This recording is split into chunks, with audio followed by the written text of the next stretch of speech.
शुक्रवार दिनांक 19 9:30 वाजता सुमारे फिर्यादी त्याच्या घरासमोरील ओट्यावर बसलेले असताना संशयित आरोपी राहुल जाधव याने जुन्या भांडणाची कुरापत काढून शिवीगाळ व दमदाटी करून वाद घालत आरोपी राहुल जाधव याने त्याच्याजवळील बॅगमधून धारदार लोखंडी कोयता बाहेर काढून घराबाहेर बसलेले पाबरकर यांच्या डोक्यावर, हातावर, पोटावर तसेच डोळ्याच्या बाजूस कोयत्याने वार करून गंभीर दुखापत करून फिर्यादी यांना जीवे ठार मारण्याचा प्रयत्न केला होता।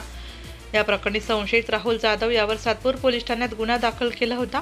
गुन्हे शाखेच्या पोलीस कर्मचारी महेश खांडबहाले तेजस मते गोपनीय माहितीद्वारे आरोपी राहुल जाधव हा महादेववाडी सातपूर नाशिक या ठिकाणी परिसरात वावरत असल्याची माहिती मिळाली होती। या माहितीच्या आधारे सातपूर येथील कमानीजवळ महादेववाडी येथे ताब्यात घेतले असता त्याने रागाच्या भरात सदरचा गुन्हा केल्याची कबुली दिली। आरोपी राहुल जाधव यांची वैद्यकीय तपासणी करून त्यास पुढील कारवाई कामी सातपूर पोलीस यांच्या ताब्यात देण्यात आले। पोलीस आयुक्त संदीप कर्णिक, पोलीस आयुक्त उपायुक्त किरण कुमार चव्हाण यांच्या मार्गदर्शनाखाली गुन्हे शाखेचे प्रभारी अधिकारी सहाय्यक पोलीस निरीक्षक हेमंत तोडकर, सहाय्यक पोलीस निरीक्षक डॉक्टर समाधान हिरे, पोलीस उपनिरीक्षक संजय सानप यांनी ही कारवाई केली।